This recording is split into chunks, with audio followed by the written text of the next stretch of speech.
오늘 우리에게 주신 말씀은 여호수아 5장 1절에서 9절입니다.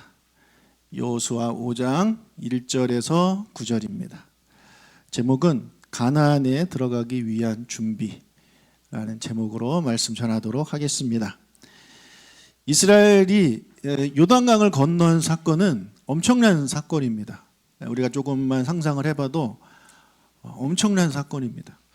자, 그 사건이 주변에 가나안 땅에 삽시간에 이제 퍼지게 되었습니다. 5장 1절을 읽겠습니다. 요단 서쪽에 아모리 사람의 모든 왕들과 해변의 가나안 사람의 모든 왕들이 여호와께서 요단물을 이스라엘 자손들 앞에서 말리시고 우리를 건너게 하셨음을 듣고 마음이 녹았고 이스라엘 자손들 때문에 정신을 잃었더라.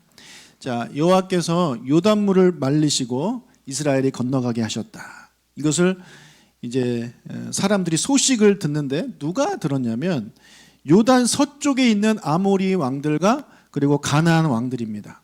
여러분, 요단 서쪽은 요단강을 건넌 다음인데요. 이 요단 서쪽은 이스라엘 백성들이 이제 정복을 해야 되는 그 땅입니다. 그리고 그 땅에서 이제 살게 될 건데 그 땅에 있는 아모리 왕들과 그리고 이 가나안 왕들의 마음이 녹았대요.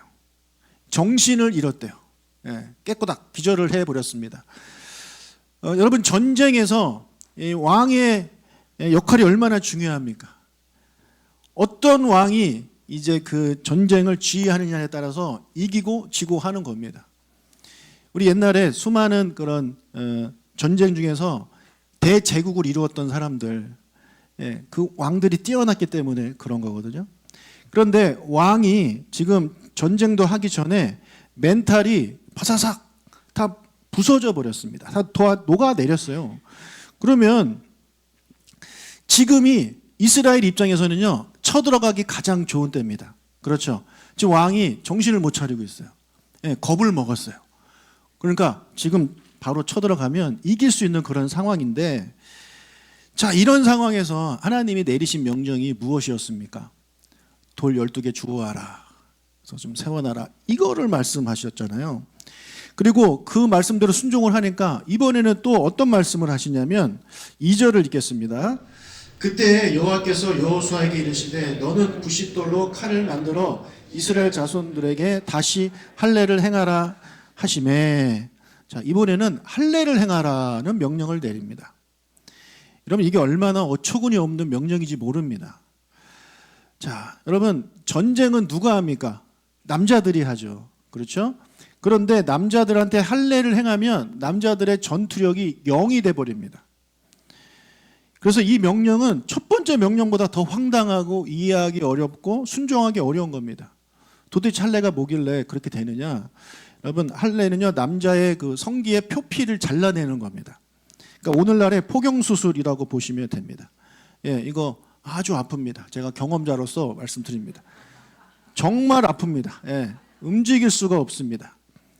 전쟁을 해야 되는데 이 남자들이 할례를 받으면 회복될 때까지 싸울 수가 없습니다. 그냥 쳐들어오면 당할 수밖에 없는 그런 상황이에요.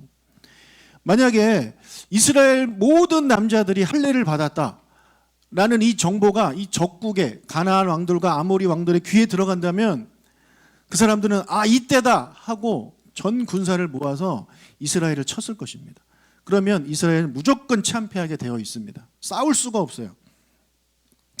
도대체 하나님은 왜 이렇게 공격하기 좋은 상황에 공격은 하지 않고 오히려 그 공격력을 0으로 만들어 버리시는 할례를 행하게 하시느냐? 이해할 수가 없는 명령입니다. 여러분, 그런데 하나님께서 우리가 이해할 수 없는 명령을 내리실 때는 다 뭐가 있다? 다 이유가 있습니다. 다 이유가 있는 겁니다. 오늘은 그 이유를 좀 찾아보도록 하겠습니다. 오늘 본문은요, 아주 중요한 본문이에요. 어떤 의미에서 가장 중요하냐? 자, 출애굽 2세대가 가나안 1세대로 바뀌는, 그들의 신분의 변화가 일어나는, 그들의 정체성의 변화가 일어나는 아주 중요한 장면입니다. 하나님은 출애굽 2세대를 가나안 1세대로 바꿔주십니다. 자, 똑같은 사람들이에요. 오늘은 이 출애굽 2세대였는데 오늘 갑자기 가나안 1세대로 바뀌는 그런 장면입니다. 여러분, 출애굽 2세대는 어떤 세대입니까? 출애굽 2세대는요, 출애굽할 당시에 어른이 아닌, 그리고 광야 생활을 하면서 태어난 자들이 바로 출애굽 2세대입니다. 그러면 출애굽 1세대는 누굽니까? 출애굽할 때의 어른인 사람들, 그 사람들이 출애굽 1세대고 그 다음에 태어난 사람이 출애굽 2세대란 말이에요. 자, 이 1세대와 2세대는 분명한 차이점이 하나가 있었습니다. 그것이 뭐냐면 바로 할례를 받았느냐 안 받았느냐예요. 4절과 5절을 읽겠습니다. 여호수아가 할례를 시행한 까닭은 이것이니 애굽에서 나온 모든 백성 중 남자 곧 모든 군사는 애굽에서 나온 후 광야 노중에서 죽었는데 그 나온 백성은 다 할례를 받았으나 오직 애굽에서 나온 후 광야 노중에서 난 자는 할례를 받지 못하였음이라. 출애굽 1세대는요 다 할례를 받았어요. 100% 할례를 받았어요. 그런데 출애굽 2세대는 할례를 받지 못한 그런 세대입니다. 자, 이렇게 할례를 받지 못한 출애굽 2세대를 향해서 하나님이 뭐라고 표현하시냐면 7절을 읽겠습니다. 그들의 대를 잇게 하신 이 자손에게 여호수아가 할례를 행하였으니 길에서는 그들에게 할례를 행하지 못하였으므로 할례 없는 자가 되었음이더라. 어떤 사람이 됐다고요? 할례 없는 자가 되었대요. 그냥 할례를 안 받았다가 아니라 할례 없는 자가 되었다라고 말합니다. 즉 출애굽 2세대는요 할례 없는 자입니다. 출애굽 1세대는 할례 있는 자. 여러분, 이스라엘에게 있어서 할례는 너무나 중요합니다. 하나님께서 이스라엘의 조상 아브라함에게 이렇게 명령하셨습니다. 창세기 17장 10절 너희 중 남자는 다 할례를 받으라. 이것이 나와 너희와 너희 후손 사이에 지킬 내 언약이니라. 자, 할례는요 하나님이 아브라함과 맺은 언약의 표입니다. 그래서 할례를 받으면 그 사람은 하나님의 백성이다 이렇게 하나님이 인정을 해 주시는 겁니다. 그래서 이스라엘 사람들은 할례를 받았어요. 그러면 이방인들은 누구냐? 할례 없는 자예요. 사무엘상 17장 26절 하반절을 읽어볼까요? 이 할례 받지 않은 블레셋 사람이 누구이기에 살아계시는 하나님의 군대를 모욕하겠느냐. 이거 다윗이 한 말입니다. 누구를 향한 말이겠어요? 골리앗이죠. 골리앗이 하나님을 막 이렇게 모욕하니까 이 다윗이 화가 나서 한 말입니다. 도대체 저 할례 받지 않은 쟤 누구냐 이렇게 이야기를 하고 있는 거예요. 할례 받지 않은 자라는 얘기는 곧 이방인이라는 거예요. 유대인이 아니라는 거예요. 하나님의 백성이 아니라는 것입니다. 그래서 여호수아 5장 7절에서 이스라엘이 할례 없는 자가 되었다라는 말은 출애굽 2세대가 더 이상 하나님의 자녀가 아니라는 거예요. 하나님의 백성이 아니라는 거예요. 이방인이 되었다라는 것입니다. 그 이야기를 하고 있는 거죠.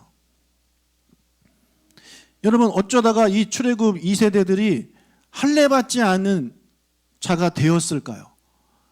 여러분, 이것이 그들의 잘못일까요? 아닙니다. 여러분, 그들의 부모의 잘못입니다. 창세기 17장 12절 너희의 대대로 모든 남자는 집에서 난 자나 너희 자손이 아니라도 손으로 산 자를 막론하고 난 지 8일 만에 할례를 받을 것이라. 자, 태어난 지 며칠 만에 할례를 받으래요? 8일. 여러분, 8일 된 애가 엄마한테 가위 좀 주세요 해가지고 자기가 스스로 할례를 행하는 게 아니에요. 부모가 해주는 거예요. 부모. 자, 예수님도 생후 8일에 할례를 받으셨어요. 누가복음 2장 21절 할례할 8일이 되매 그 이름을 예수라 하니 곧 잉태하기 전에 천사가 일러준 바라. 예수님도 유대인 남자였기 때문에 이 율법에 기록된 대로 태어난 지 8일이 되는 날 할례를 받으셨습니다.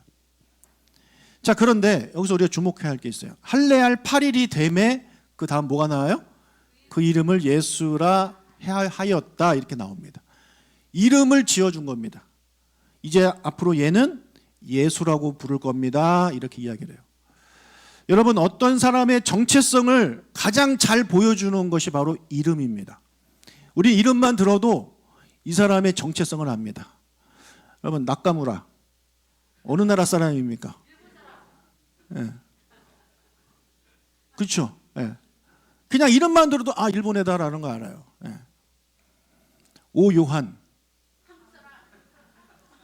왜 대답을 못해요? 예. 오요한은 딱 들어봐도 아 한국인입니다. 예. 여러분 제임스.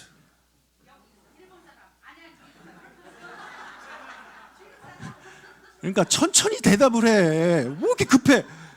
뭐 시험 봅니까 지금? 뭐 스피드 퀴즈예요? 예. 그냥 천천히 해도 돼요.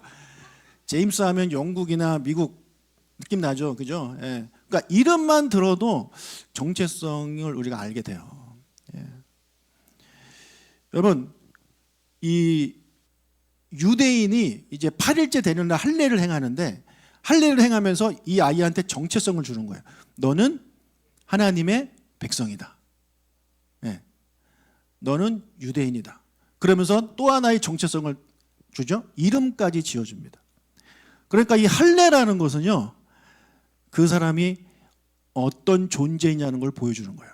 할례를 받으면 하나님의 백성, 할례를 받지 않으면 하나님의 백성이 아닌 이방인이라는 것입니다. 자, 그런데 출애굽 1세대는요, 그들의 아이들한테 할례를 행하지 않았습니다. 예. 전적인 그 부모들의 잘못입니다. 아, 목사님 그 좀 돌아다니라 못한 거 아닙니까? 여러분 해야 돼요. 그래도 해야 돼요. 여러분 길에서 못하는 게 아니에요. 하나님께서 이제 모세를 부르셨을 때 모세가 못 가요 하다가 까불지 마라 했더니 이제 가잖아요.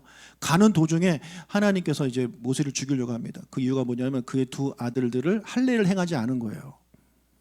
그러니까 모세조차도 자기 아들들한테 할례를 행하는 것을 잊어버렸어요. 예, 말씀을 어기는 삶을 살았단 말이에요.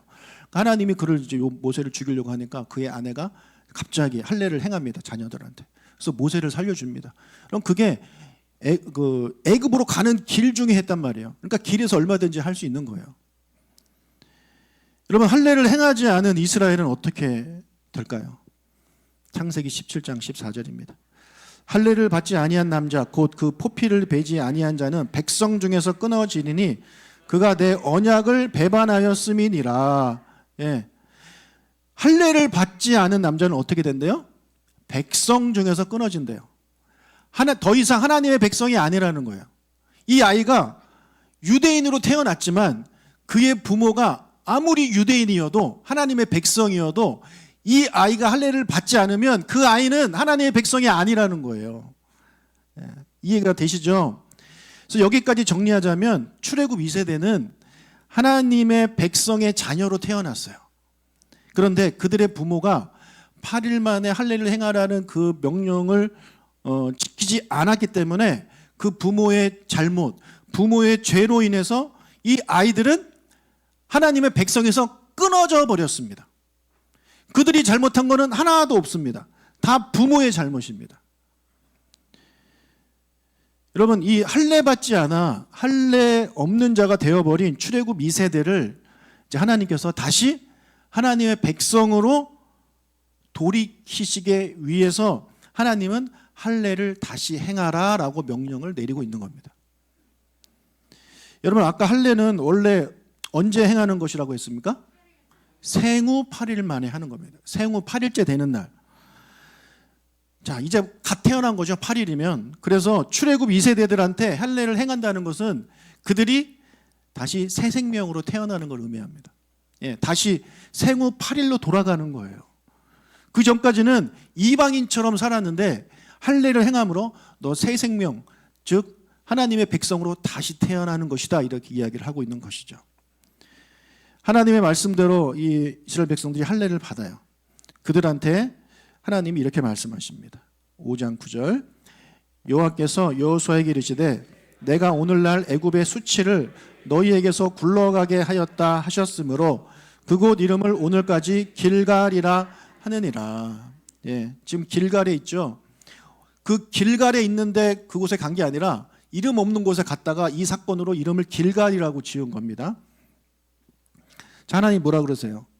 할례를 통해 애굽의 수치를 이스라엘에게서 굴러가게 하셨다 이렇게 말씀을 합니다. 자, 여기서 말하는 애굽의 수치는 무엇일까요? 애굽의 수치는 무엇일까요? 이스라엘 백성들이 400년 동안 애굽에서 종노릇하죠. 예, 종으로 살아갑니다. 이것이 그들에게 수치라는 거예요. 너희는 하나님의 백성인데 너희들 어떻게 저 애굽의 종살이로 사느냐, 수치라는 거예요. 그럼 만약에 제가 한국의 왕인데, 저기 일본에 이제 가가지고 거기서 종 노릇을 하고 종이 되었어요. 이게 얼마나 큰 수치예요, 그렇죠? 나는 왕인데. 그러니까 하나님의 백성, 위대하신 하나님의 백성인 이 사람이 저 애굽의 그 우상이 가득한 그 나라의 종으로 사는 것은 하나님이 보시기에 너무 수치스러운 일이에요. 하나님에게도 수치고 하나님의 백성에게도 수치스러운 일입니다. 그런 수치스러운 일들을 할례를 통해서 다 굴러가게 하셨다. 그러니까 그 수치를 다 없애지고 원래 자리로 회복시켜 주셨다. 예, 다시 왕으로 회복시켜 주셨다. 그것을 이제 이야기를 하고 있는 것입니다. 여러분, 새롭게 태어난 이들은 이제 어디에 가서 살게 됩니까? 가나안에 가서 살게 되죠. 그렇죠? 그러니까 가나안에 살게 하기 위해서 하나님이 그들을 이제 할례를 행하신 것입니다. 여러분, 애굽은요, 그 당시 애굽은 이 사탄이 다스리는 나라를 상징합니다. 온갖 우상들이 다스리는 그런 나라를 상징해요. 그러면 가나안은 어떤 나라를 상징할까요? 하나님 나라를 상징합니다. 하나님이 다스리시는 하나님 나라를 상징하는 거예요. 그래서 여러분, 하나님 나라에 들어가서 살 수 있는 사람은 누구냐? 하나님의 백성입니다. 애굽의 종이 하나님 나라에 가서 살 수 없습니다. 애굽의 종은요, 애굽에서 계속 종노릇하면서 살아야 돼요. 하나님 나라에 들어가서 하나님 나라 백성으로 살 수 있는 사람은 하나님의 백성만이 들어가서 살 수 있는 거예요. 그래서 하나님은 지금 애굽의 종인 이스라엘들을 이제 할례를 통해 회복시켜요. 하나님의 백성으로 회복시켜서 하나님이 다스리시는 하나님의 나라에 들어가서 살 수 있게끔 준비를 지금 하고 계신 것입니다. 자, 여기까지 잘 이해했다면 이것이 그 예수님의 사역과 그대로 이어지는 것을 우리가 알 수가 있죠. 여러분, 원래 인류는 하나님의 백성으로 창조를 받았습니다. 그렇죠? 하나님의 자녀로 창조를 받았어요. 그래서 인류의 조상 아담과 하와는 하나님의 백성으로 살았습니다. 하나님의 자녀로 살았습니다. 하나님의 형상대로 지음받은 자로 에덴 동산에서 행복하게 살았단 말이에요. 그런데 그들이 범죄를 하죠. 하나님의 음성이 아니라 사단의 말을 듣고 하나님의 말씀을 어깁니다. 그러면서 그들이 어떻게 되느냐? 하나님의 백성, 하나님의 자녀에서 죄의 종, 사단의 자녀로 그들이 뚝 신분이 떨어지게 되죠. 그래서 그들에게 이제 수치스러운 일이 일어나게 되는 겁니다. 하나님의 자녀가 죄의 종이 되어버렸어요. 이 수치를 하나님께서 물러가게 하기 위해서 하나님이 계획하신 게 있습니다. 다시 할례를 행하는 겁니다. 다시 할례. 그래서 그 모든 인류에게 이 할례를 통해서 다시 하나님의 백성, 하나님의 자녀로 회복시키려고 하시는데, 새 언약 시대, 즉 신약 시대, 우리가 살고 있는 이 신약 시대에 살아간 우리에게 요구하시는 할례는요, 구약에 있었던 그 몸에 행하는 그런 할례가 아닙니다. 다른 할례입니다. 골로새서 2장 11절을 읽겠습니다.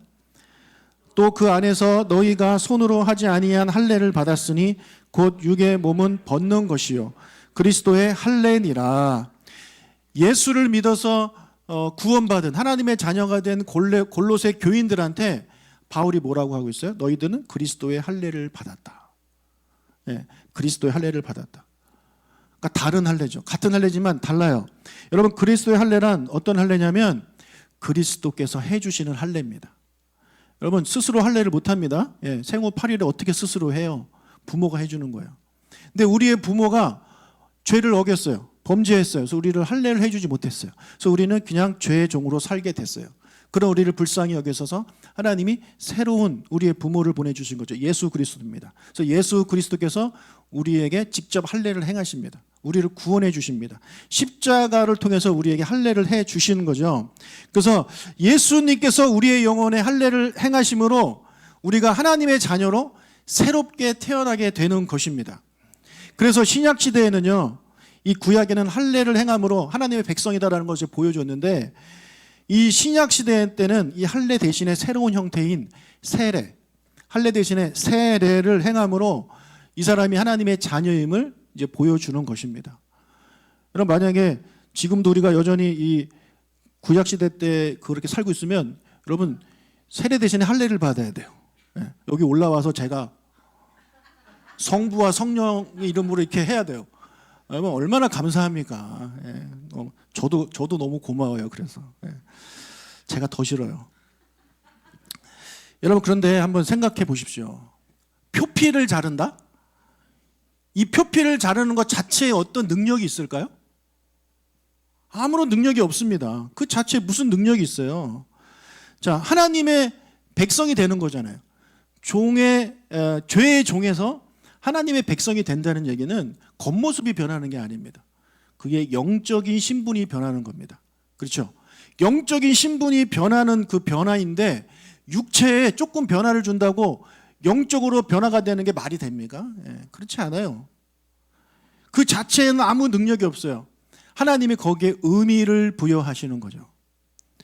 그래서 하나님은 이 구약 시대 때부터 할례를 행하라라고 말씀하시면서 동시에 마음의 할례를 너희들이 받아야 된다라고 이야기를 하십니다.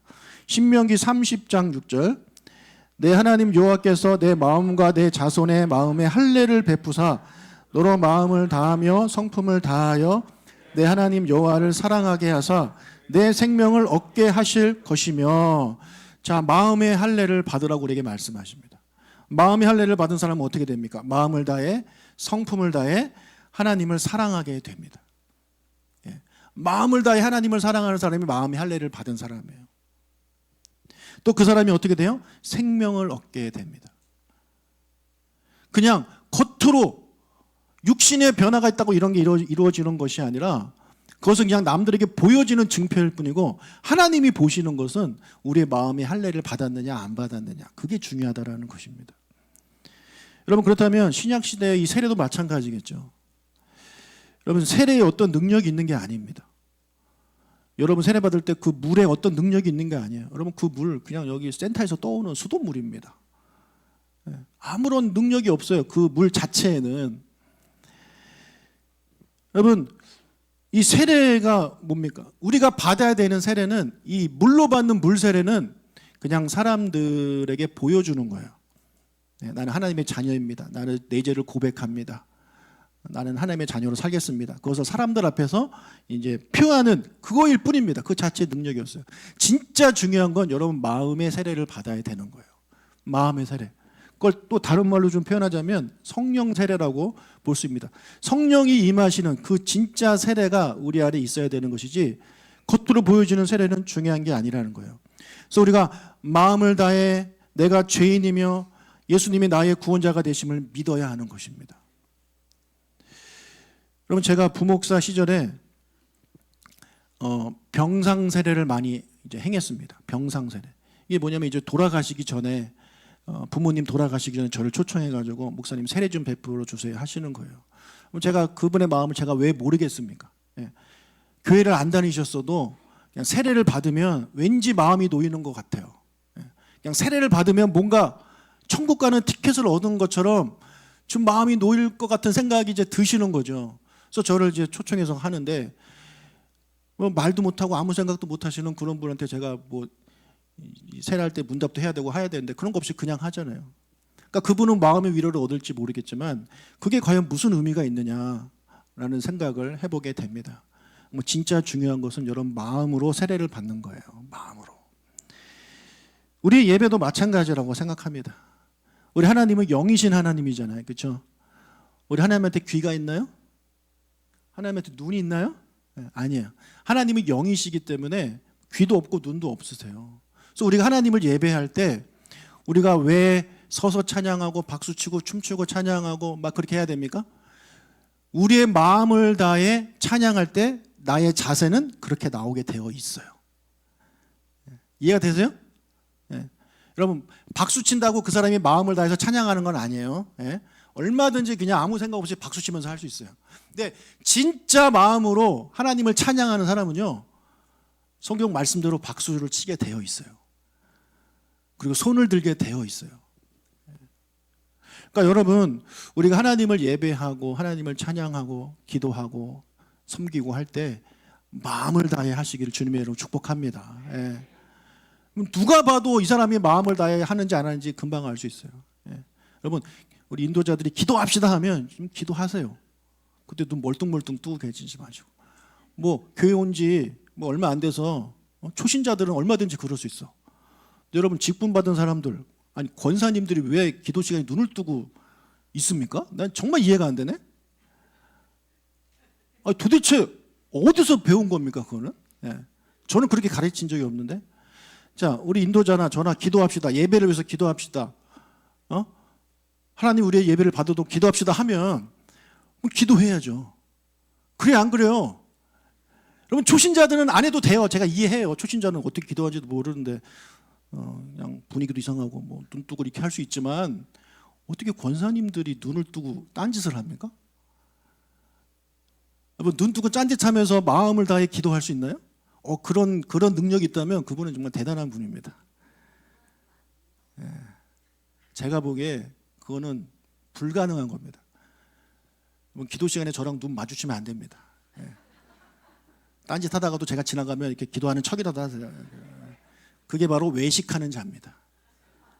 그게 뭡니까 그거? 예. 그러면 안 돼요. 예. 우리 특히 직분 받으신 분들, 장로님, 권사님, 안수 집사님, 우리 서리 집사님들도 마찬가지예요.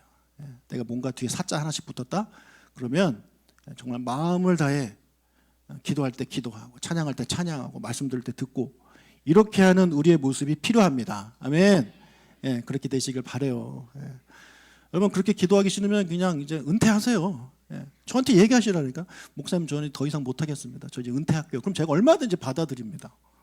예. 왜 하기 힘든 거 억지로 그렇게 직분 갖고 살아가려고 합니까? 예. 부끄러운 거 아니에요. 하기 싫으면 안 하셔도 돼요. 예.